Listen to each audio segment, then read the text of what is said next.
right, we're at 7:01.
No worries. All right, everyone, thank you. We will go ahead and call the business meeting April 14th to order, and we will move on to roll call. Ms. Widener. Dr. Campley, Mr. Fountain, Mr. Keenan, Here. Mr. Liggett, Here. Mr. McKinney, Here. Dr. Sadler, Here. Mr. Saylor, Dr. Weston, Here. Ms. White. Here. And I invite you all to stand for the Pledge of Allegiance and a moment of silent reflection.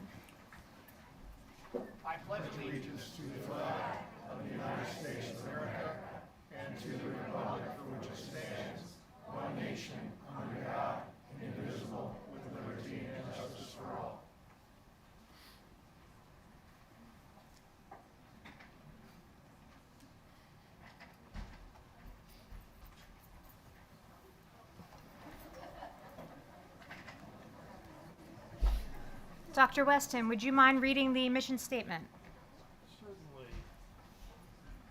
The mission of the Perkiomen Valley School District is to cultivate an inclusive community of learners empowered to grow intellectually, socially, and emotionally.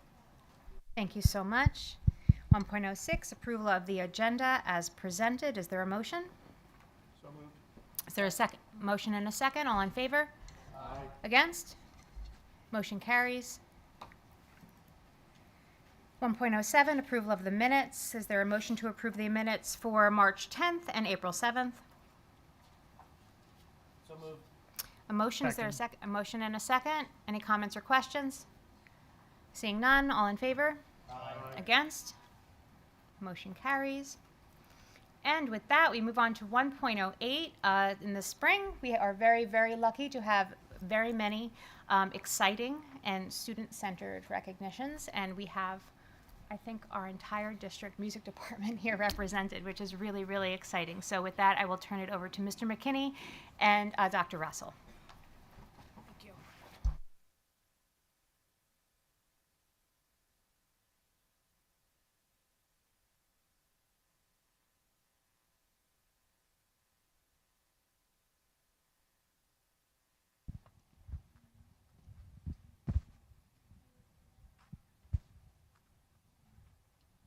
So while they're heading up with the certificates and goodies, I will say that we are going to do pictures after. We'll have a small recess after the names are given. Some students are in multiple groups, so they'll be able to come up multiple times.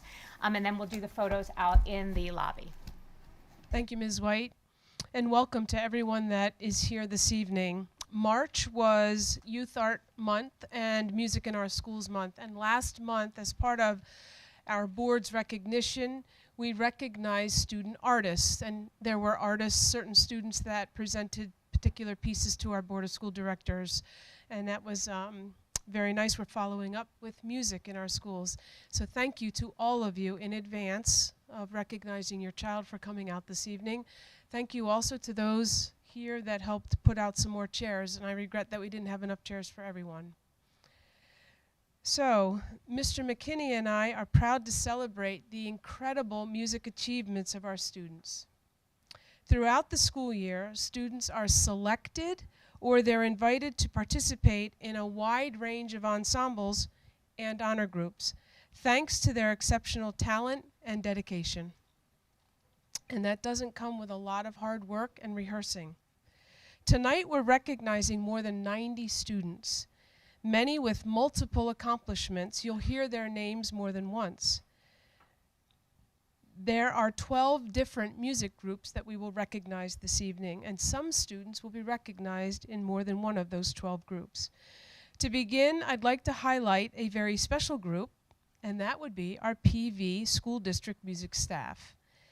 These educators are the heart of our music program. They inspire our students, they guide them to reach their full potential, and they spend endless hours with them.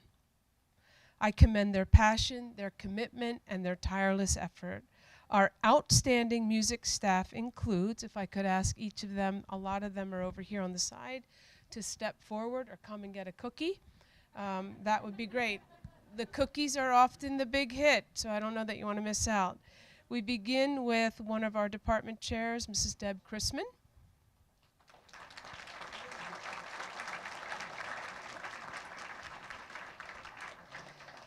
Ms. Courtney Diaversa.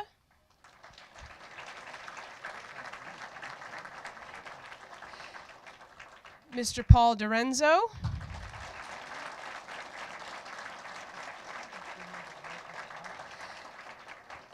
Mr. Stephen Galato.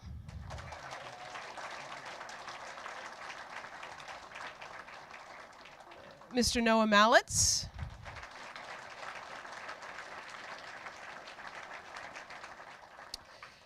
Mr. Trevor Sands is also a department chair working with Ms. Chrisman.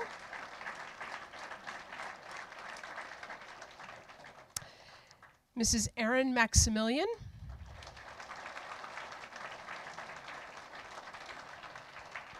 Ms. Kaylee McWilliams.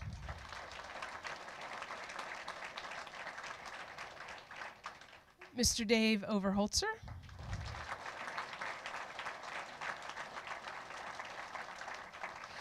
Mrs. Nadine Corsi.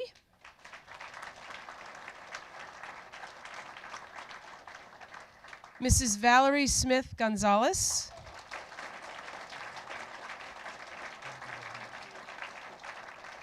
Mr. Steve Suleiman.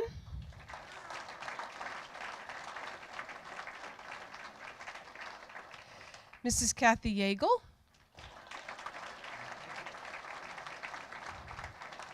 And Mrs. Nancy Joy.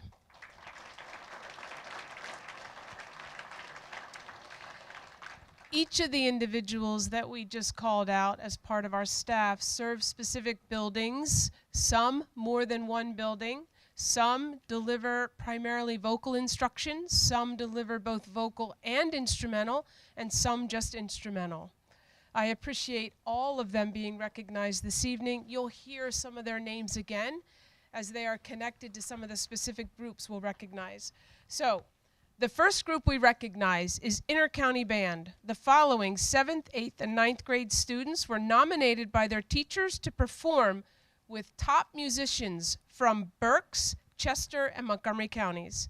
The concert in January was outstanding. They were led by Mr. Dorenzo and Miss McWilliams. So as I call your names, if you would come up, and if we could ask you to hold the applause until they're all called, that would be great. Alexis Alderfer,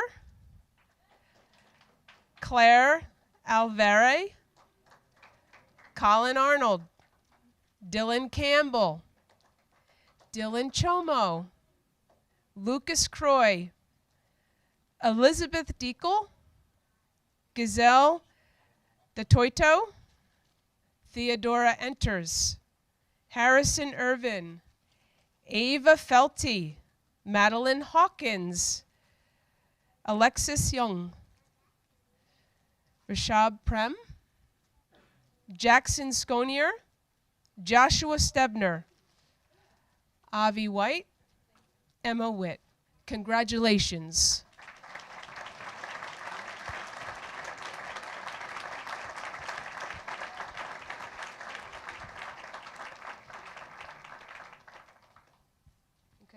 try and get a picture.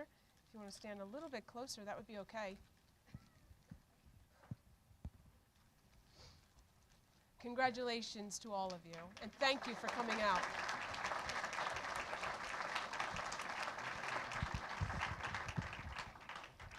These next students auditioned and qualified to participate in the Pennsylvania Music Educators Association All-State Festival.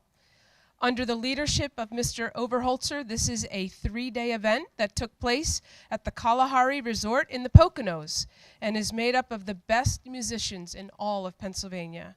So we recognize 4 individuals this evening: Andrew Arnold, Grayson M., Ava Flicker, and Owen Hamilton. Congratulations.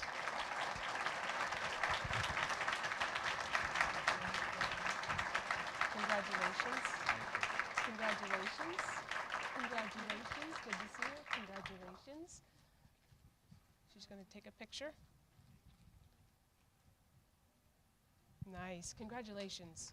Well done. All right, the next group of students auditioned and qualified to participate in the PMEA District 11 Band Festival. The festival is a 3-day event that took place at Wissahickon High School and is made up of roughly 120 of the best musicians from Bucks and Montgomery County school districts. Again, these students, you're going to hear some of the same names, same leader, Mr. Overholzer, are to be recognized: Andrew Arnold, Camden Burwager, Grayson M., Ava Flicker, Owen Hamilton, Lindsay Hoffman, and Iris Malloy. Congratulations to all of you once again. Way to go. Nice job.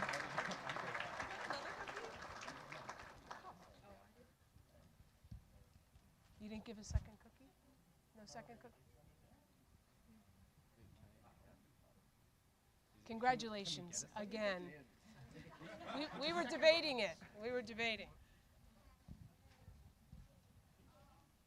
Our next 2 students auditioned and qualified to participate in the PMEA District 11 Chorus Festival. This again was a 3-day event. It took place at Pottsgrove Middle School, made up of 120 of the best musicians from Bucks and Montgomery County School District under the leadership of Mr. Mallitz, Peyton Buffardi, and Emma Fullup. Congratulations.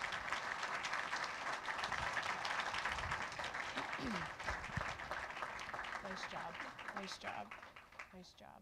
We're going to take your picture, okay? Okay. All right. I'm going to stand with you. Nice job. Excellent. And there's more. Okay, selected by their teachers for outstanding music skill on their instrument. The following students represented our school at the PMEA District 11 Elementary Band Fest in March. Joining the fellow young musicians here in Perkiomen Valley were others from Bucks and Montgomery counties.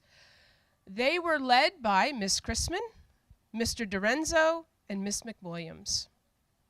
Maddie Acker, Addie Conley, Alexander Ferencik, Declan Flynn, Noah Gerhab, Ian Hestorfer, Ian Hitchcock, Connor Miles, Charlotte Sessinger, Gracie Snyder, Jared Weichel, and Lena Wellen. Congratulations to all of you. Stand a little closer together. Oh, come on up. Yeah, come on up. You get a cookie. You get a cookie. Thank you. Right here. Got another one.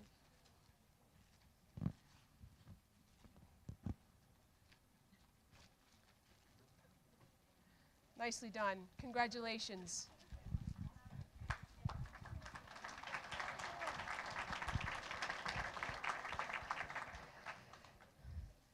All right, up next, we have the PMEA District 11 Elementary Song Fest held in February. It featured 5th grade students who were nominated by their teachers to sing alongside some of the most talented young voices from Bucks and Montgomery counties under the leadership of Ms. Diaversa and Mr. Galato. We have Cole Baker, Cassidy McLaughlin, Evelyn Ostermeyer, Brooke Pagano, Carter Raddick, Carlos Remetians, sorry about that, Allie Roberts, Nolan Roy, Kasturi Salupi, Kate Bletsasser, Scarlett Tomasetti, and Colin Torrance. Congratulations to all of you.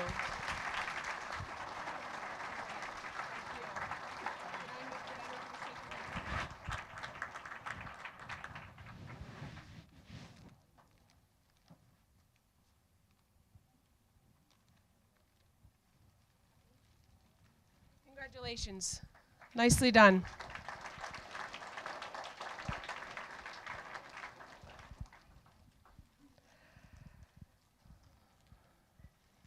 All right, our next group, composed of students nominated by their teachers for their exceptional instrumental talent on their instruments, represented our group at the PMEA District 11 Elementary/Middle School String Fest in January. Performing alongside the young musicians from Perkiomen Valley, we had others from across Bucks and Montgomery counties. These students were led by Ms. Chrisman, Mrs. Quirchie, and Mrs. Smith-Gonzalez.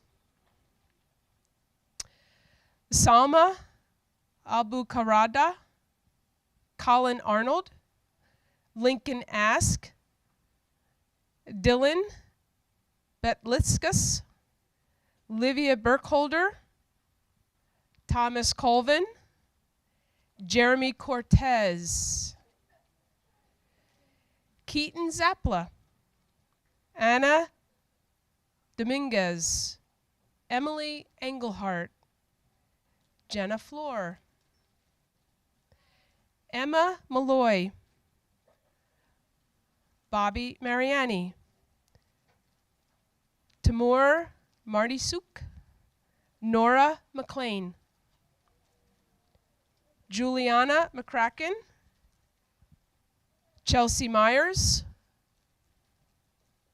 Cole Moyer, Ashwath Murali, Ben Nasig, Aiden Peterson, Cole Philibom.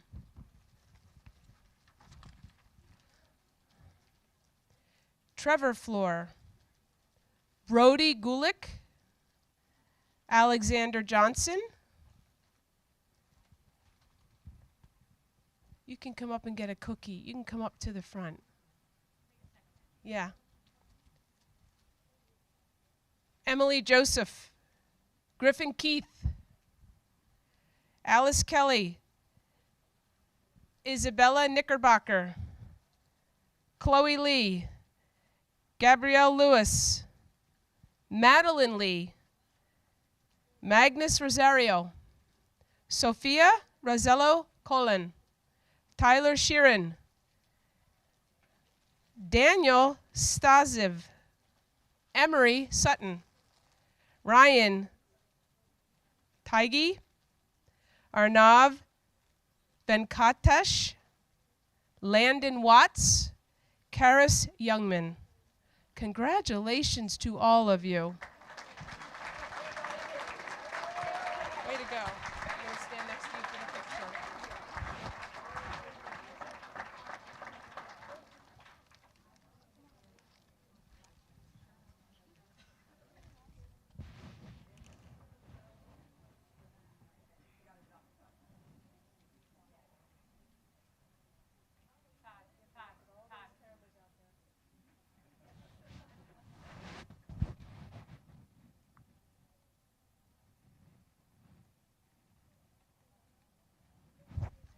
Well done. Congratulations.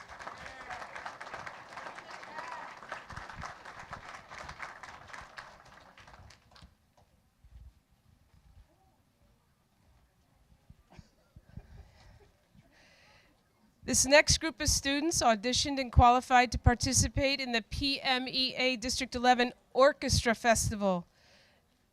This festival is again a 3-day event of approximately 120 musicians from the various District 11 school districts. So we again see some familiar faces: Andrew Arnold, Owen Hamilton, and Iris Malloy, under the leadership of Mr. Suleiman. Congratulations.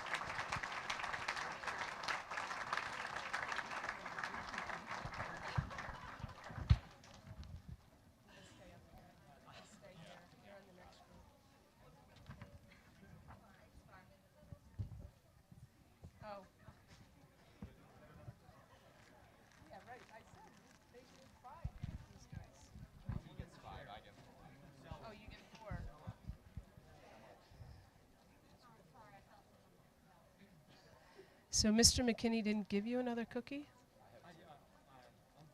You're good? Okay. Owen. All right, next group. So Andrew and Owen are staying up here. Not necessarily because they have to have another cookie, but we are debating that. Really, you've been honored quite a few times this evening, and that's a testament to your work. All right, our next group of students auditioned and qualified to participate in the PMEA Region 6 Band Festival. Again, a 3-day event that took place at North Penn High School, made up of the best musicians from Bucks, Montgomery, Philadelphia, and Chester County school districts. Andrew Arnold, Owen Hamilton, again, congratulations, gentlemen, really. Grayson M.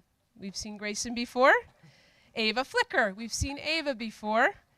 And Lindsay Hoffman. Congratulations to all of you again. Congratulations again. We just might need to give them the whole box of cookies. They are led by Mr. Overholtzer, not to leave him out. Congratulations again.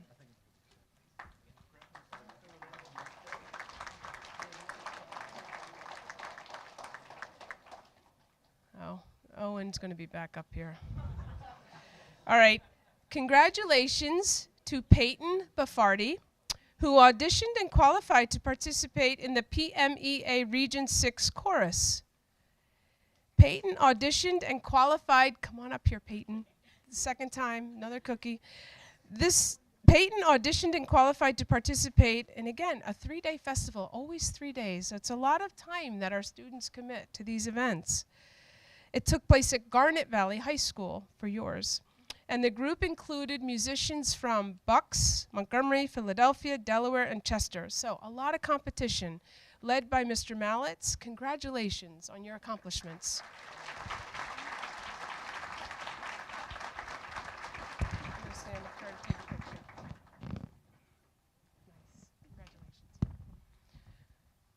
All right. Owen, come on back up. Congratulations to Owen Hamilton, an oldie but a goodie. We see your name a lot. And again, congratulations on all of your accomplishments. He also auditioned and qualified to participate in the PMEA Region 6 Orchestra Festival, a 3-day event with approximately 120 of the best musicians from various District 11 and 12 school districts. So a lot of competition under the leadership of Mr. Suleiman. Congratulations again, really, really. Good stuff. Good to see you. All right. Okay, and finally, the next 4 students earned a remarkable opportunity to participate in the Broadway Celebrates Earth Day concert under the leadership of Mr. Mallets. Selected from among hundreds of talented performers, they are invited to take the stage in Times Square later this month, performing alongside current Broadway stars: Michaela Fleming, Will Motley, Julian Polanco, and Aaron Schuler. Congratulations.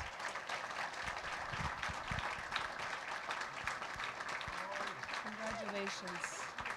Great work in the musical, too, all of you. Great. Fantastic. I do.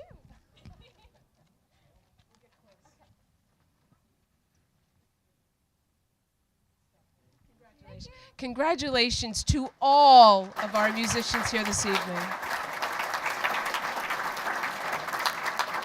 You are to be commended for all that you invest and all that you accomplish. So McKinney. I know that we took individual pictures over here. It's rare to have this many musicians from the entire district in one place at a time. So maybe we can do one big group picture. If the high school kids can stand in the back along the wall, the middle school kids in the center, and then if the elementary school kiddos can sit down in the front with all of the instructors that are here, all of our staff that are here, that would really be a wonderful image. Thank you so, so much. We'll see you in the lobby.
All right, thank you for your patience while we did that group photo.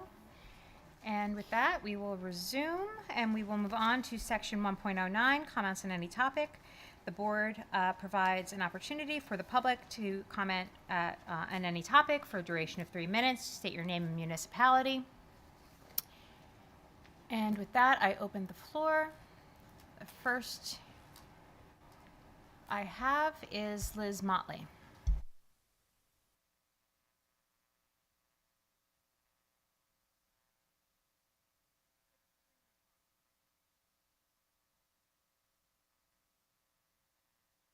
Oh, there we go. Liz Motley, Collegeville Borough. Good evening. I'd like to comment on the proposed building realignment. I'm not speaking to you today as a parent, since both of my sons are students at Perkiomen Valley High School, one sitting behind me. So the realignment has no immediate impact on my family. However, I come to you as a middle school teacher. I've been a 7th grade English teacher for over 20 years in a neighboring district. I've taught in both the 6 through 8 model and the 7-8 model. And from my professional experience, the 6 to 8 setting is better for the middle school student. 7th grade is the first year of secondary education, so having 6th grade in a middle school makes that transition easier for students. When 6th grade is considered elementary or upper elementary, as some 5-6 buildings are called, 6th graders end up being treated like elementary school students, and it takes them longer to adjust to middle school, both emotionally and educationally, therefore making that transition to secondary learning tougher. Middle school is a difficult time for many kids in general, so why might make it more difficult by adding this additional stress? Middle school is also a time for exploration in different activities, clubs, sports. Currently, having 2 middle schools allow us to have 2 teams for most sports, or 2 middle school music programs, musicals. But if we combine East and West, fewer students will be able to participate in some of these extracurricular activities because there's only so many roles in a play or spots on a sports team. Being involved in school activities is important to help create a connection to school, and studies show that students who are involved in extracurricular activities are more successful in school, feel more connected to their peers, and have an overall better school experience. A final reason that I believe the realignment is a bad idea is busing. Bus rides are when a lot of behavior problems occur. The bus driver's job is to drive the bus, not discipline students for behavior problems. Having middle school students on a bus ride for as long as the ride from Collegeville Borough to West could be is just asking for potential behavior problems. To be honest, when my son started in 6th grade, I was a bit concerned about them riding the bus with high school kids. But in reality, I actually think having them on the bus with 9th and 10th graders was really helpful. They said the kids were quiet on the bus ride into school. They all put in AirPods. No one bothered each other. And I never really heard of many behavior issues on the ride home. I believe the mere presence of high school students helped keep any potential behavior issues at bay. Granted, I'm sure there were some days that kids could get loud, but I never heard about any of the bus behavior problems that I hear about at my 7-8 school, where we're constantly dealing with bus ride issues. These are just a few of the reasons I believe PV should not redistrict our middle school students. My sons are very successful and have had a great middle school experience, and I believe it's because that 6 to 8 setting where they were able to experience that middle school idea their entire middle school time better prepared them for high school and the success they are achieving. Thank you. Thank you very much. Diana McGinn. Bear with me for a second. I didn't think I'd come up that quickly. Okay. Diana McGinn, Perkiomen Township. Hi, everyone. I have shared with you some of my initial conflicting thoughts on the potential grade realignment, understanding that administration has an obligation to view this school district from an operational lens and prioritize efficiency, but also being the mom of 3 district students. We have stake in various grade levels for years to come now with our youngest in kindergarten. Despite my ability to see through these different lenses, I owe you the honesty of sharing that I now hope that this proposal does not move forward. Sorry, Dr. Russell. Our 5th grader is in midst of some of the most memorable and exciting times of her elementary school experience. With all the amazing 5th grade traditions our Evergreen Home and School Association and teachers create for their final year A potential grade realignment will omit these kinds of experiences for our future fifth graders. It will take an elementary climate away from fifth grade. We moved here to be walkable and accessible to all 3 grade band schools on the PV campus. We are a single driver household out of medical necessity. If my son attends school in Zieglersville, it will not be just a far bus ride for him. A call from the nurse to come and get him or a need for a late arrival will truly make life exponentially more complicated for our family on that day and for him. I think it is worth noting that you truly do not know those kind of unique circumstances for families where distance to Middle School West is concerned. My neighbors in Cranberry Estates will concur that having true neighborhood schools, which Evergreen is, and East is, and really the high school is, has added to our children's sense of security and overall success as students. There are some district teachers strongly opposed to this realignment. I can imagine how adding a half hour to their commutes or changing their work schedules or certainly restructuring the entire model they teach within will impact many of them both professionally and personally. Last, I can appreciate that the middle school grade levels filtering into one school building would likely be very advantageous as far as balancing special education teacher caseloads, consolidating resources and staff, and ensuring the ample classroom space needed. However, when you say that the realignment will improve educational outcomes for all, please consider these increased challenges posed for many students, families, and staff simultaneously. And ask yourselves if this may more so become a matter of improving outcomes for some students while sacrificing others. Thank you. Aaron Mercadante.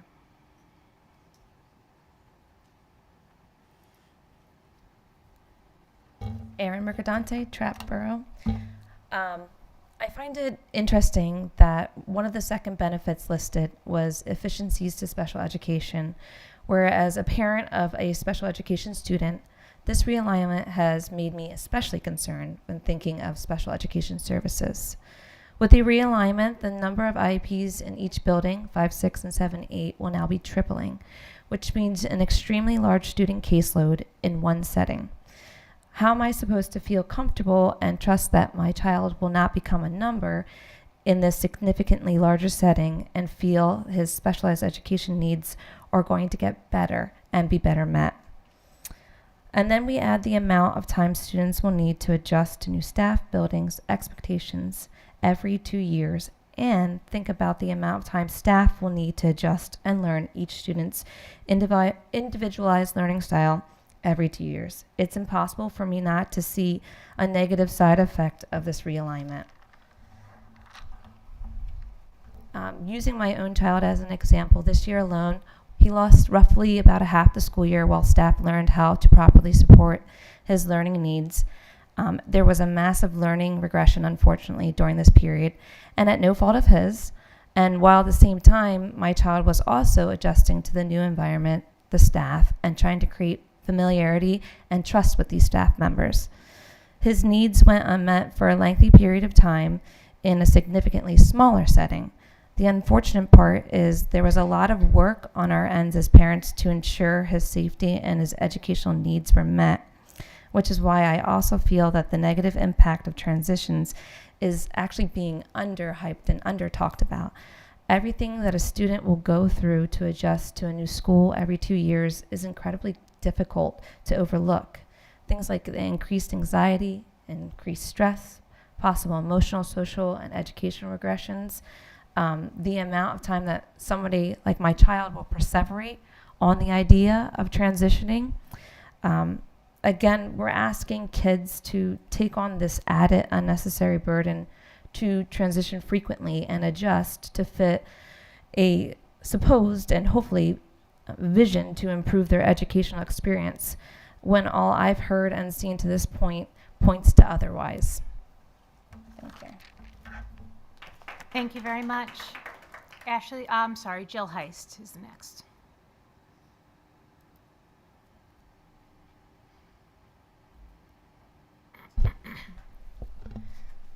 Jill Heiss, Collegeville Borough.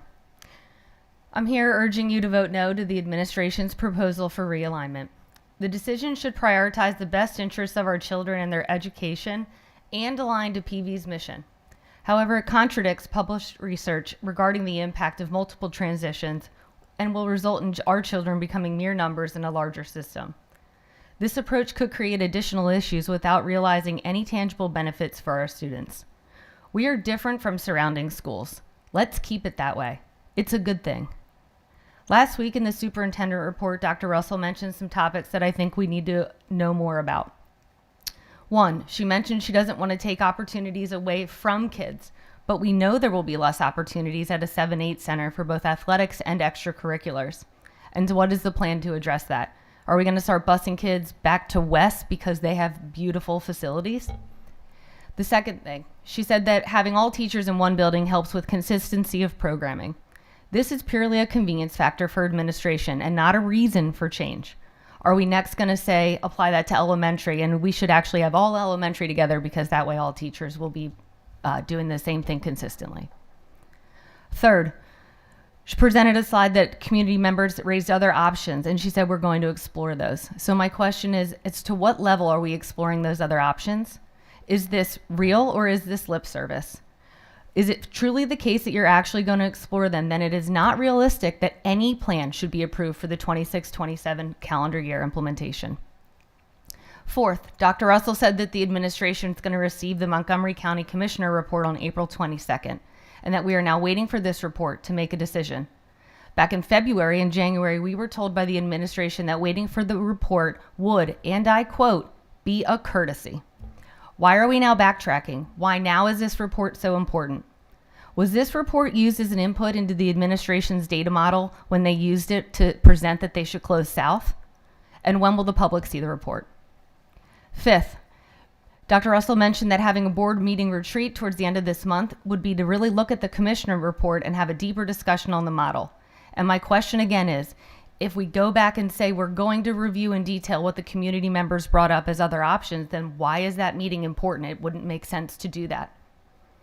This realignment plan is built on hypotheticals and feelings, not facts. The administration has provided no clear evidence that will improve academic outcomes.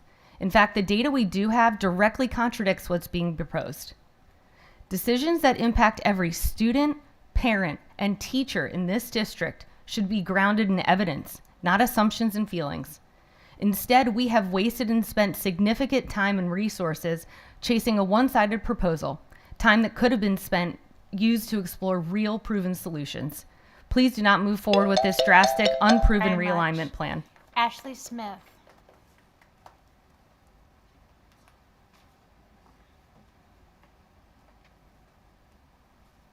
Hi, Ashley Smith, Collegeville Borough. I'm here tonight to express my continued opposition to the proposed grade level realignment. At the recent community meeting, we learned that if the realignment moves forward as planned, the middle school baseball team would be forced to make cuts to the team, something that is not currently happening. My son absolutely loves baseball and has been looking forward to the chance to play at the middle school level. This change means many students could lose out on the opportunities that were previously available to everyone. These activities matter.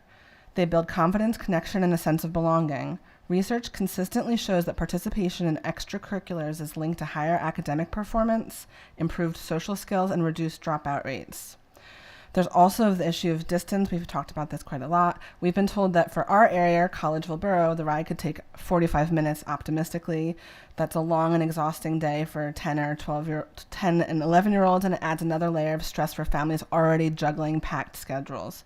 Families who can't be there at dismissal shouldn't have to worry that their children's only option is nearly hour-long bus rides. For kids who rely on the activities bus, it's even worse. They're looking at potential 2-hour ride home. Long commutes have been shown to negatively affect students' well-being and engagement, particularly in younger children. And while this realignment is planned for the 26-27 school year, that's just over a year away for the students who will be affected first, next year's fourth graders. At this point, there's still no clear, detailed plan available to families. That leaves no real time to properly prepare students, families, or staff for such a major transition. We know transitions are critical times for children. especially at this age, and the lack of planning makes the shift even more concerning. The American Psychological Association highlights that poorly managed school transitions can lead to increased anxiety and declines in academic performance, especially without adequate support. I urge the board to truly listen to these concerns. These plans limit opportunities, place unnecessary burdens on families, and doesn't allow enough time for a thoughtful, supportive implementation. Please reconsider whether realignment is truly what's best for our kids. Thank you. Thank you very much. So our next yes is Kate Trabalka.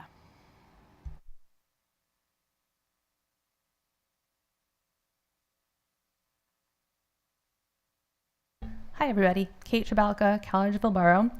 First, thank you to those who did clarify their candidate stance on the realignment. It did not go unnoticed, and it is appreciated. The first meeting that I came to, we were referred to a little bit condescendingly as mama bears who were getting really emotional, and we're told the administration knows what they're doing, and I know they do. But we took that feedback, we went back, we did a ton of research. I think we've shown that a lot with all of the data that we've collected and presented to you guys. And we found that there is, first we found that there is no space issue. By the time this plan actually gets implemented, space will not be a concern. So then therefore, why are we doing this? We don't have to. We can leave things the way they are. It's that simple. But okay, let's go back to if we do change it. We've found that there is zero benefit to academics. So, okay, just want to put that out there. The only thing that we have found are negatives, including, as we've mentioned, more transition, less sports opportunities, the potential for kids to get lost in larger classes, and of course, the infamous bus ride. I just want to also mention here that in Pennsylvania, there are 474 middle schools and only 96 that do not have grades 6 to 8. So the evidence has shown, which is clear by the fact that it does not exist many places, that the 6 to 8 is the standard. It is what most districts do.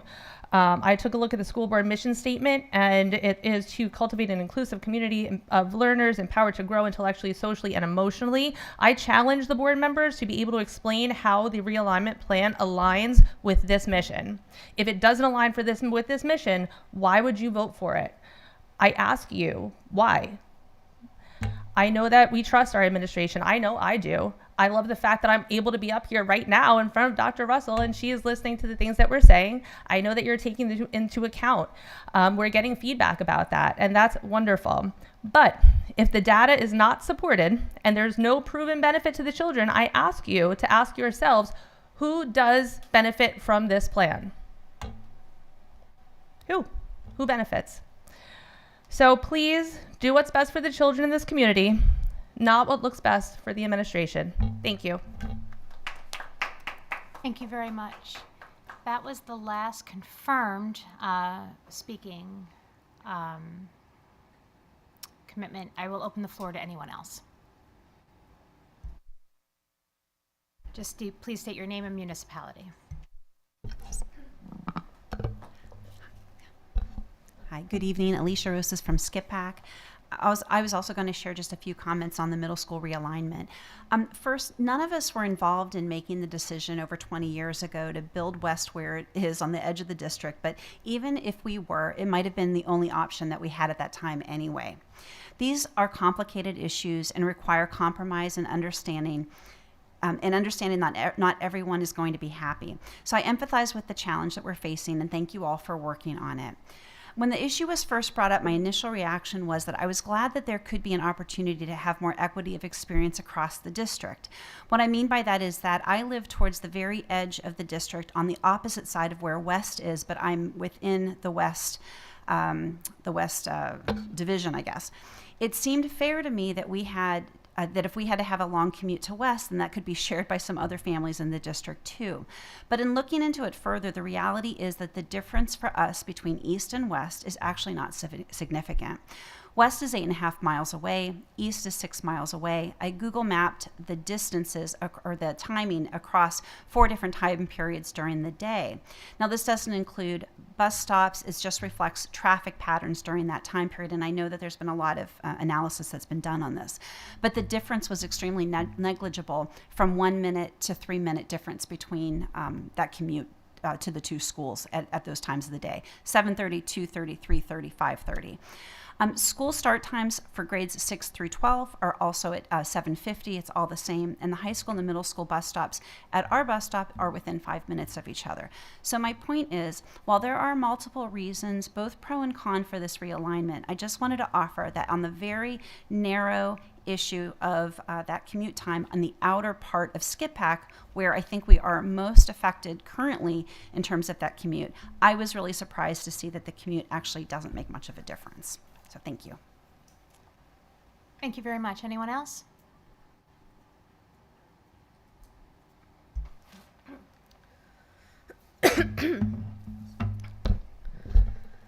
Judy Lofton from Skip-Pack. There are several things from last week's meeting that raised concerns for me. So first, I want to talk about the budget presentation. According to Mr. Weaver, our unassigned fund balance has declined over the past few years, and we're now looking at risking having an impact on our bond rating if the decline continues.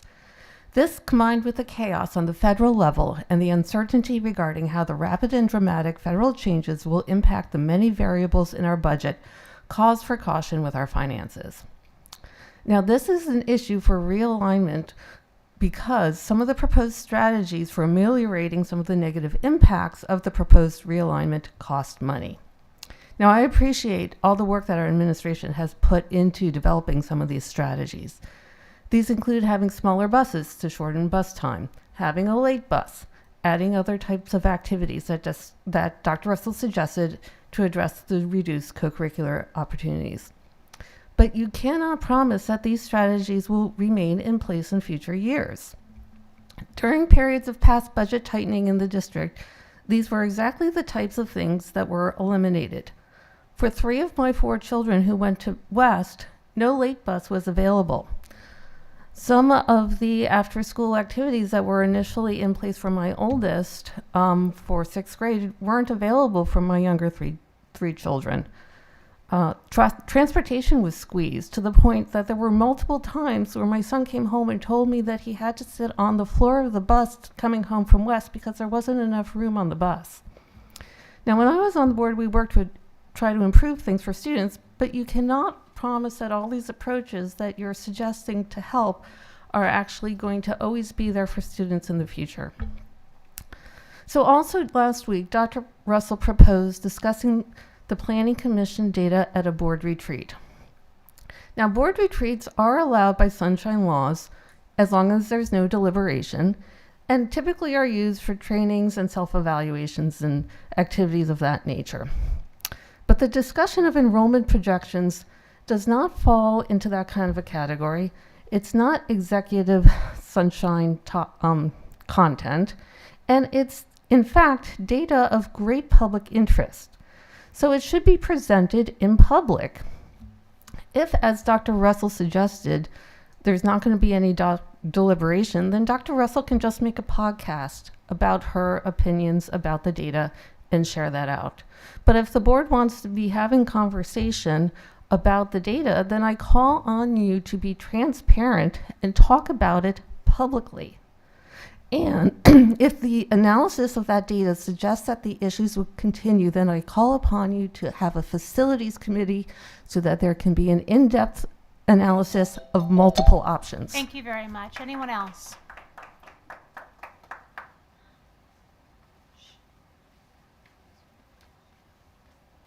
All right, is this still on? Kate Zappla, Schwenksville. I'm here tonight speaking as both a parent and a middle school teacher at East.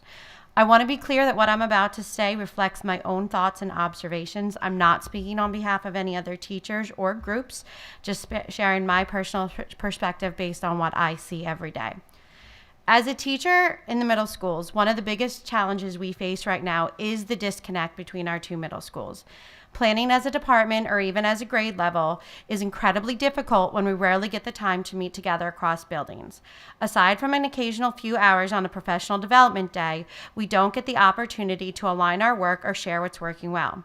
That leads to inconsistencies, activities and programs that might run in one building and not the other. Not because people don't want to collaborate, but because we physically don't have the time or structure to do so. There's also a real divide between East and West students. Feel deeply. I've heard it from kids in both schools, like East is the best, or West is the best and East is the least. And yet those same students play together on club teams, see each other around town, and eventually come together in 9th grade. By then, the identity of being an East kid or a West kid is already ingrained. I've also seen how tough the school split is for students who struggle socially. When 5th grade ends and friend groups are split by geography, kids who already have a hard time keeping or making friends often find themselves starting middle school at a real disadvantage. They don't just have to adjust to new academic expectations, they have to rebuild their social world, often from scratch. A unified 5, 6, and 7, 8 model gives those kids more opportunities to build friendships with peers from across the district earlier, and it gives all of our students more time to find their people. A move to this model would also help us to address disparities in class sizes between buildings. Right now, we often see one school with significantly larger or smaller class sizes than the other. This would help balance that out and ensure more equitable learning experiences for all of our students. That said, I also think it's important that we're thoughtful as we move forward. I believe we need to make room for more dedicated science and social studies time in the daily 5-6 schedule. Those subjects are key to helping our kids make sense of the world around them. We also need to ensure we're offering advanced programs for students who are ready for additional academic challenges. I understand that one of the big concerns families may have is around relationships. I want to assure parents that building strong, meaningful connections with our students is something that we excel at, even in just one school year. We do it every single year, and it's something that we take a lot of pride in. I truly believe bringing our students together earlier, academically and socially, will benefit both them and us. Thank you for your time and considering this perspective. Thank you very much. Is there anyone else? Okay, seeing none, we will move on.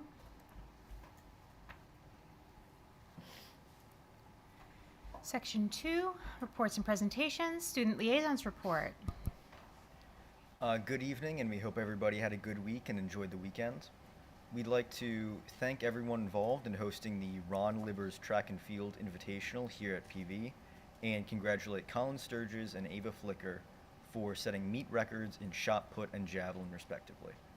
We'd also like to invite everybody to show up for the annual PV Art Show on the 23rd from 5 to 7 p.m. to celebrate the work of the talented student artists in the district. In terms of recognition, we'd like to congratulate the PV High School Retrobotics team, who recently competed against 59 other teams from the 1st Robotics Mid-Atlantic region at Lehigh Stabler Arena last weekend. The team works all year to program and design their own specialized robot, and then they use that robot to complete a series of specialized tasks in a custom game, and they did very well at the regional competition. And finally, we'd just like to echo some earlier comments and recognize the students who recently competed at the PMEA All-State Festival this past weekend, and they are Owen Hamilton, Grayson M., Andrew Arnold, and Ava Flicker. We hope you all have a safe and enjoyable spring break, and we'll see you in May. Thank you both so much. President's Report 2.02. I don't have anything to add this evening. 2.03, Superintendent's Report was last week, and Dr. Russell will have an update next month. And then that brings us to 2.04, Solicitor's Report. Do you want me to address that? Sure. I don't have any report other than in follow-up to the issue regarding the Title VI certification. PDE did issue correspondence on April 9th indicating or certifying to the Federal Department of Education that it was in compliance with Title VI, and also directing that individual school districts do not have to provide a separate certification. In regard to the issue of informational sessions conducted by a Board of School Directors are not considered meetings under the Sunshine Law. They are allowable. But they must be strictly informational, where by the board receives information and can obtain clarification regarding the information presented, but the board cannot deliberate or discuss matters in order to make a decision. That's essentially the definition of the deliberations, is a discussion meant for purposes of reaching a decision. So an informational session itself is permissible. Boards are allowed to ask clarifying questions at those sessions, but they cannot conduct discussion for the purposes of making a decision at that session. So I have a question about that. I've been on the board for 4 years, and this will be the first board retreat that is going to be a potential to deliberate on something. So it has given me some concern. I know I've talked to some other board members about it. Other retreats, we've had PSBA come in. We cooked together. We had dinner together. Here, this is the first time that we're having real data presented to us that is about something that might or might not be on the agenda. And so I can understand how that does leave some concerns, because our work is just done in public. And all I can say, I mean, again, there's a... What do you mean deliberate? What does that data point mean? What is that? That's deliberation. How would that affect? How would that affect potentially what that building would look like? Would be considered deliberation?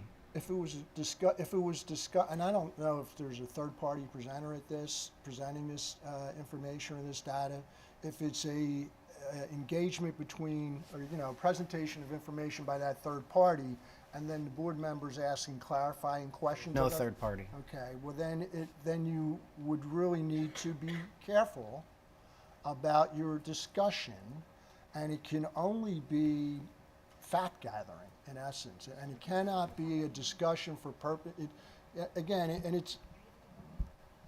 It's somewhat ambiguous. I'm giving you the best definition I can be, and I'm giving you the definition that is the courts use. Yeah, no, and it's yeah. discussion for purposes of reaching a decision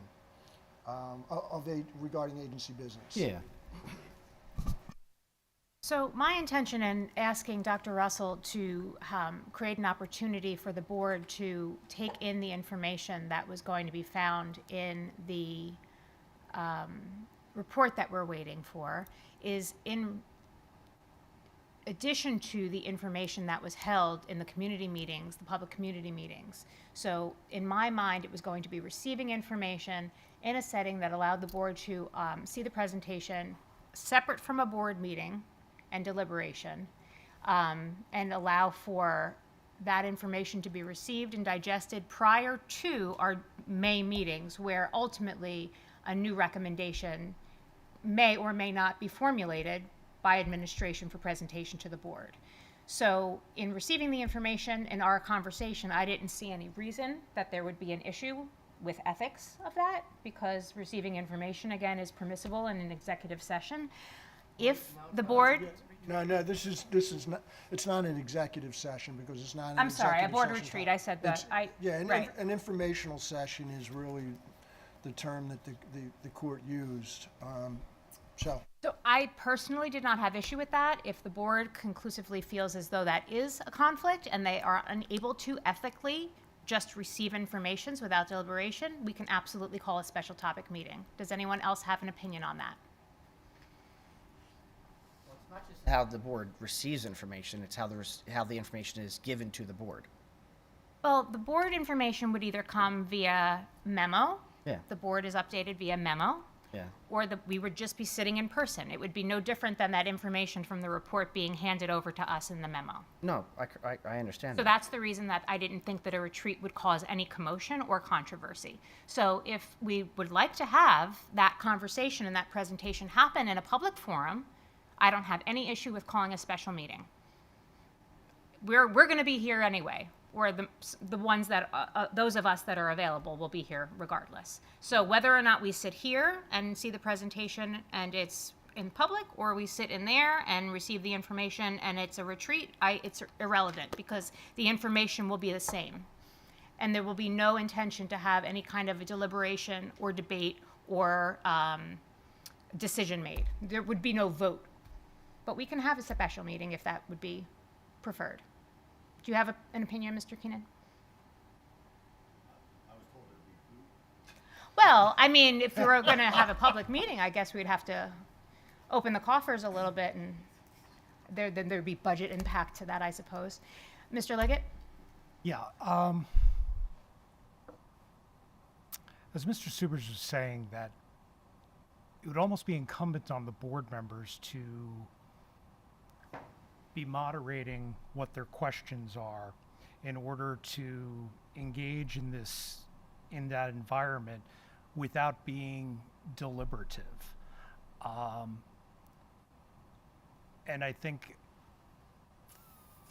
looking at it from the public's point of view, they would be putting a lot of trust in us and the board that we would not be going into crossing that line into deliberation. And I don't know if there's any mechanism that if we were to just have a retreat, that there would be a umpire to say this is going into deliberation. I know you would, but wrong kind of up. How about a non-interested party? There you go. Anyway, I think that the special topic with the agenda just being there's a presentation would allow the public to be able to, one, have the information at the same time as us, understand if there was anything that crossed into deliberation, which would not be as ethically as much of an issue because it would be in public at that point. So I think that we as board members would be freer to engage with each other or with whoever's making the presentation. Would you like there to be a special topic meeting, or would you like it to stay a retreat? You want to make me answer this short, huh? Which one? I would prefer special topic over Fantastic. Mr. McKinney? Dr. retreat. Weston won't be there. Poll? What'd you say? Just a straw poll, real quick, just around the table. Just, what do you call it? A whip around? Which one do you want? Yeah, go ahead. I have no feeling either way. I think a retreat is an appropriate mechanism, an appropriate forum for us to do a deep dive on the information. Yep. But I don't see that it necessarily would turn into a deliberative session. We are receiving information, we are questioning, but there's a difference between questioning and deliberating. Now, if this is going to happen when it's scheduled, I'm not going to be there anyway because Understood. I'm traveling. But you were going to submit your I questions ahead it of is time. my intention to provide comment, and if I'm here or if I'm on a plane, Right. I'm still providing comment in the same way Understood. and asking questions. Thank you. So either one is fine with me. Personally, I prefer the retreat because it is a more intimate forum. That was my But- thought as well. Mr. Fountain? If it were a retreat, I feel as if I would probably not say anything at all because I would be afraid that it would be deliberating. I think the special topics meeting would be my preference. Okay. Mr. Saylor, I'm assuming that based on your comments, you feel a special topic meeting would be more appropriate. I'm against all retreats, so yeah. Dr. Sadler? I think special topic. Okay, so Ms. Widener will go ahead and then advertise that. That'll go out and be posted. Invitations will go out to all board members. I appreciate the dialogue. And again, just for the clarification of the intended purpose of the retreat, subject being this particular presentation of this information, I didn't view it any differently than any memo information. And so just so the public has record and knowledge, when the memo goes out from the superintendent on Friday, it is everything pertinent from the district from the week prior. If there are questions or requests for clarification, a lot of times what will happen then is the board member will then ask the questions to the superintendent and copy the board president, and then the questions will be addressed and all of the board members will be involved with the answer, the information of the answer to the question. And so I didn't view this in any different way than that.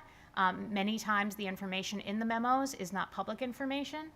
It has to do with either a personnel issue or perhaps an administrative issue in a building, facilities information, that type of thing.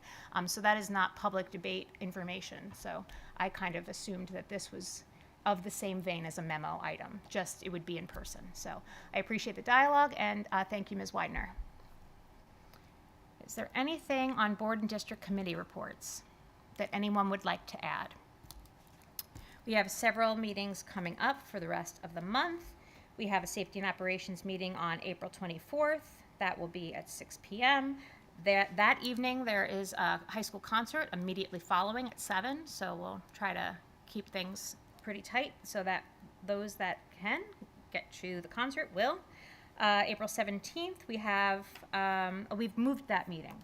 We've moved both the Wellness and the Education Committee of the whole meeting to the 22nd. That is due to the fact that our buildings are closed on the 17th, so those meetings will be bumped. MCIU Board, Mr. Liggett, you'll be there on the 23rd. JOC is on the 21st. Am I missing any? Okie dokie. Board and District Committee reports. Moving on to Section 3, Consent Agenda. Can I have a motion to approve the consent agenda as presented? Is there a second? Motion and a second. All in favor? Aye. Against? Mr. McKinney? A motion passes. Section 4, Education, Mr. McKinney. Yes, 401 was Mr. Mitchell's updates last week. 402, 403, 404, 405, and 407 are all on consent. 406, I make a motion to approve of flex instruction days. Second.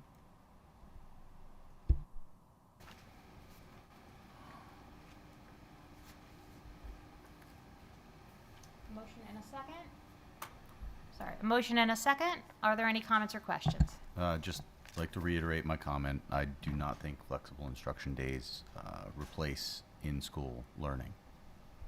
Mr. Keenan. I have a question. Yes. Have we seen anything at the FID level that we would maybe like to change, do a little bit better? Did we have a FID day this year or no? We did at the high school when they lost their transformer, yes.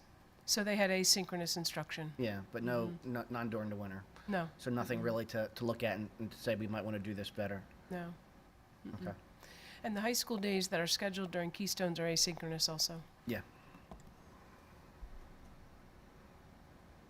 Do we know if the folders get updated? Because if the folder was just updated in September, that information would be different come like now. Yeah, I believe the intent was to have 3 different assignments, beginning of the year, mid-year, and end of year. Yeah. So in terms of updating, that's what's happening right now, first year in. Okay. Yeah. Because I think some of the concerns with the FID days are really what is functionally happening. You know, I know when we had the FID day earlier in the year because of the power thing, it was very early. The year just got started. There weren't necessarily folders that were there, so it was a little bit different. It was more of a, national emergency or PV emergency, so Right. everyone had to go stay at Right. home. I think one of the conceptual concerns is if there's a folder that it's updated 3 times a year, that assignment that might be given during that FID day, let's say we have the lacrosse team on Saturday's game was postponed because it had 3 inches of snow in Twin Valley. So, let's say we have a blizzard, and we're closed for 3 days for FID. Are they really getting a lot of educational value of a folder that might have been updated 3 weeks ago? So I think that's a fair question, and we've asked the same ones. Google Classroom also comes into play, especially for our high school students. So they get there's a lot of communication that happens for them from their teachers. For our younger students who may or may not have the support at home, the folders was something that we went to this year. So they had something physical and tangible.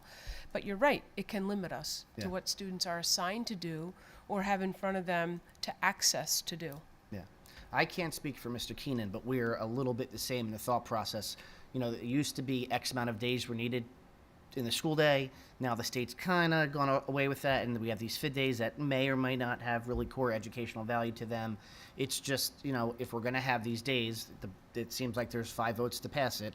We just want to make sure that there's some real value that a student is getting during those days if we need them. Because before... I'm not doubting that everyone tries their hardest. I believe that they will. Administration, the faculty, everybody that works in every building is going to try as hard as they can to get as much done as they can and to make it to get as much out of the day. 100%. But my belief is, and I say belief because I don't want to tell everybody that I know, all right? But functionally, I believe I know that they, at this point, do not, for many reasons, replace a school day. And, you know, how does Google Classroom handle the basketball practice? You know, Well, it snows, so there's no basketball practice anyway. The reason there's a FID day... Or whatever the situation is. But yes, the school is closed, the people are not in person, and they are not getting the experience that they should get in school. Well, hold on, because we talked about this when we first got elected. The FID days are not for or whatever. They're for inclement weather days. We're not... I mean, obviously, the power goes out to the building. There's state law that allows the superintendent to shut the school, but 87 degrees outside, nice and sunny, we're not saying, well, we're just going to use a FID day.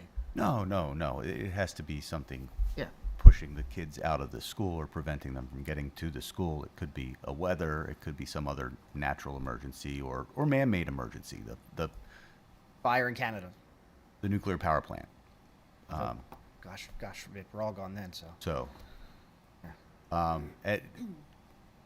anyway, then we'll all be finding new schools. But no, it's just my point is that let's use the word litany. There is a litany. It is every single thing that you do throughout the day that you cannot, I do, in my opinion, you cannot replace remotely. That is not how we are wired, and it's not what we are geared towards here. We have a brick and mortar school, and if we are trying to service people who did not choose to learn remotely, they're not getting what they wanted. They're not getting what they're supposed to get under the law, honestly. But I just wanted to voice my opinion. I don't want to waste anyone's time.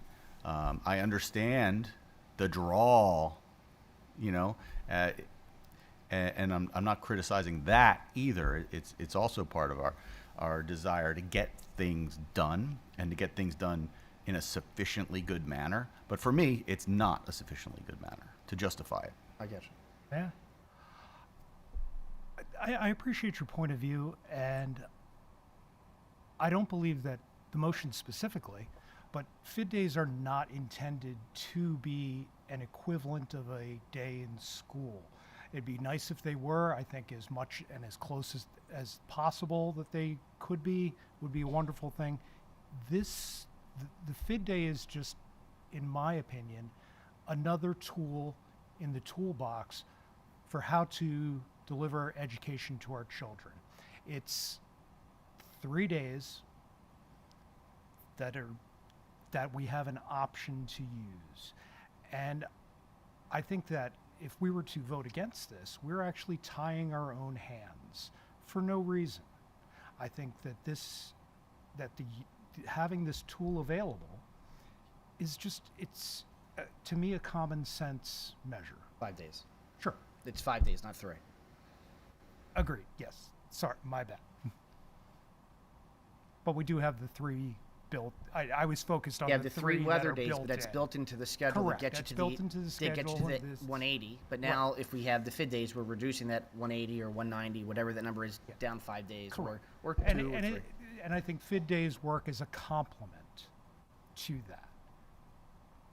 And I think that parents appreciate the fact that by having this tool in our bag of tricks on how to go through the school year, that they can be more confident in what's going on and make their plans, just as we do through our daily lives.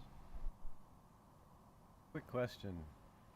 Having them does not necessarily require us to use them, correct? Correct. So we could have the 5 days in the event of some sort of major disaster or whatever, but short of that, if we didn't have something like that, we wouldn't have to use them at all, right? Correct. You would have to provide the required You school change the days calendar in against later. person. And that's what I'm voting for. But Yeah. Before FID, you would just you would extend the calendar a day. And that's why I said it's a tool. Yeah, to some people. There's not, yeah, I understand. If you think that the tool is, counterproductive, then I can understand that. Correct. From my viewpoint, it's a useful tool. Okay, does anyone have anything else to add? Okay, seeing none, there was a motion and a second.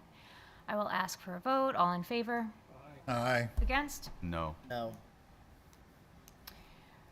Noes are noted. Motion carries.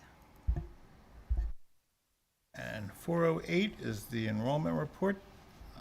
That concludes my section. Thank you so much, Mr. McKinney. Mr. Liggett? Thank you. Mr. Weaver, any update for us this evening? No update for tonight. Thank you. Oh, thank you. Anyway, Wait, I sections. think Dr. Sadler wants him to do the whole thing from last week again, right? No, I don't. Are you sure? I'm positive. Okay. I think that would require a supermajority. I could if I get a cookie. Jam? Anyway, 5.02, 3, 4, 5, 6 are on consent. 5.07, it's asking for a motion to approve a supervision and evaluation software as presented last week, and I so move. Motion, is there a second? Second. Motion and a second. Any comments or questions? That was reviewed. The contract was reviewed by Jen Hanlon of my office. I didn't do it personally, but she worked with Ryan in finalizing the contract. Any other questions? Okay, all in favor? Aye. Against? Motion carries. All the other items in the section require no action by us. That ends my section. Thank you, Mr. Liggett. Payment of bills, Mr. Saylor. Payment of bills 6.01 and 6.02, ratification of bills and payroll, and authorization of payments, and the approval of the treasurer's report and financial statements, and I so move. Motion and a second. Any comments or questions? Seeing none, all in favor? Aye. Against? Motion carries.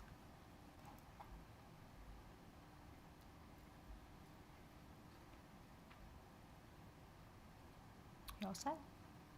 That ends my section. Thank you. I'm sorry I missed you saying that. Section 7, Professional Personnel, Dr. Sadler. 7.01 through 7.08 are all on consent. 7.09 is a motion to eliminate the Act 93 administrative position, the Supervisor of Health and Wellness position. Make a motion. Second. Motion and a second. Are there any comments or questions? Just if we could have some information just for the public, because I know as a board member, this was a position that we sought out for some time, hired it, and now removing it. The needs of the district have shifted, as Dr. Sadler mentioned. It is the Supervisor of Health and Wellness. We did advocate very hard for this position coming off of the pandemic and some of the needs of our students. And now we are recommending as an administrative team that the resource address student needs more directly. So it will be shifted to a PVEA position, presuming the board approves that, so that there can be direct counseling services provided to our students.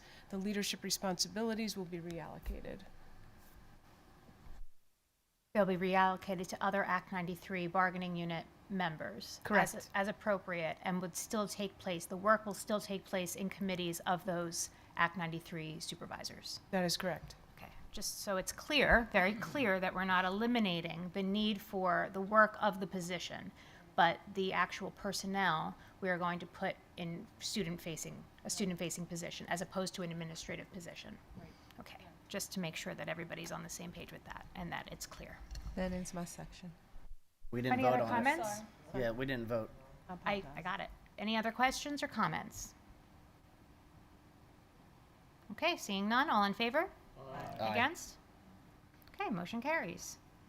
Now that Now ends your that is my section. Dr. Sadler trying to jump the gun there and skip the consent agenda like I do every single week. Section 8, support personnel. Dr. Campley is not here. I will go ahead and do that for her. 8.01, 2, 3, 4, 5, 6 are all on consent. 8.07 is the approval to eliminate a position as listed. This would be the full-time security guard position. Is there a motion? So moved. Is there a second? Second. Motion and a second. Any comments or questions? Seeing none, all in favor? Aye. Against? Motion carries. 8.08, approval to create a new part-time school police officer position as presented, and that would be effective July 1, 2025. It would be part of the non-union support compensation agreement. Is there a motion? So moved. And is there a second? Second. Any comments or questions? Seeing none, all in favor? Aye. Against? Motion carries. 8.09, this is a motion to approve the creation of a part-time security guard position effective July 1, 2025. This would also be part of the non-union support compensation agreement. Is there a motion? So moved. Is there a second? Second. Motion and a second. Any comments or questions? Seeing none, all in favor? Aye. Against? Motion carries. And that ends Section 8. Section 9 is governance. Dr. Weston. Thank you, Ms. White. Item 9.01, first reading on policies. The listed policies are presented for first reading. Do we have any comments or questions on the listed first reading policies? Seeing none, those will move to second reading next month. Items 9.02 and 9.03 are both on consent, and that concludes Section 9. Dr. Weston, thank you so much. That brings us to Section 10, closing items. 10.01, the comments from the audience. The board affords the audience a second opportunity to make a comment for a duration of 3 minutes. Please state your name and municipality, and I open the floor. Seeing none, we will move on to 10.02, comments from board members. I open the table. Go for it. Thank you, Mr. Lees. I'd just like to quickly mention, since it came up during the public comment, the middle school teacher who came by to offer her perspective on some issues, and I'd like to offer a student perspective on those issues. She mentioned the splitting of friend groups elementary to middle school. I believe that is only an issue for certain elementary schools. I was one of those students. I went to Evergreen. And I did have my friend group split elementary to middle school, and she mentioned that as a potential issue, but I found that I did not have a problem, and I also believe that that is a useful experience for students, because I think that's an experience everybody will go through at some point in their lives, and I think that's an important experience for our students to have. And coming out of it, I now have reconnected with some of those old friends, and I have my new friends from Middle School West. And then she also mentioned the East-West divide, the East is least, West is best thing. And I would like to say that it's all in good fun. I have plenty of friends from both East and West, and that's not an issue. So, Thank you, Mr. Lees. I appreciate your perspective. Mr. Liggett. Thank you. This wasn't a part of tonight's meeting, but I was asked by my children to do something to impart a message to everybody on the board here regarding what the trial period of the Viking time that's ending here this week. And I just want to tell you that my children and their friends and their parents, I've received so much positive feedback on this program that literally I have to tell people, no, I can't bring it up for this meeting to approve it. I know you really want this as soon as possible, but I just can't do that, don't have that power. But what I can do is tell you and thank the board who allowed this to happen, and just let you know that this was so useful to my children. between, and they didn't use it in a way that was dramatic. It was, my children actually eat breakfast for a change here at the school, and found out that they enjoyed it. And Jim, I'd probably like to know what the numbers are on breakfast since we've implemented this. Or my son had he didn't quite get a topic on, and he was able to go to the teacher and did really well on a test. It became part of our morning and afternoon conversations. What do you plan on doing with your Viking time today? Or what did you do with it yesterday? And the one thing I didn't hear was, I had nothing to do, I just kind of sat around. It was an important time for them, and they really were able to shift gears from being home to saying, I'm about to get ready for school, and they were able to prepare themselves in ways that for each of them was different. And it seemed to be a commonality that I was hearing this across their friends' spectrum. So I just really thought it was important that I at least get the message that for my family and for several other families, this made a real difference, and my children expressed disappointment in that this is going away for a period of time. Thank you. Thank you, Mr. Liggett. I would concur. I've had, it's been actually a game changer in my household as well, and it just made mornings much easier in terms of transition. And I agree with you. I've heard great feedback from others as well, so I appreciate you bringing it up. Is there anything else that anyone else has? Okie dokie. Thank you for that. 10.03, notice of video disclaimer. 10.04 is adjournment. Everyone have a wonderful rest of the month. Hopefully we'll see you out at committee meetings or at the special topic meeting at the end of the month. Have a great night.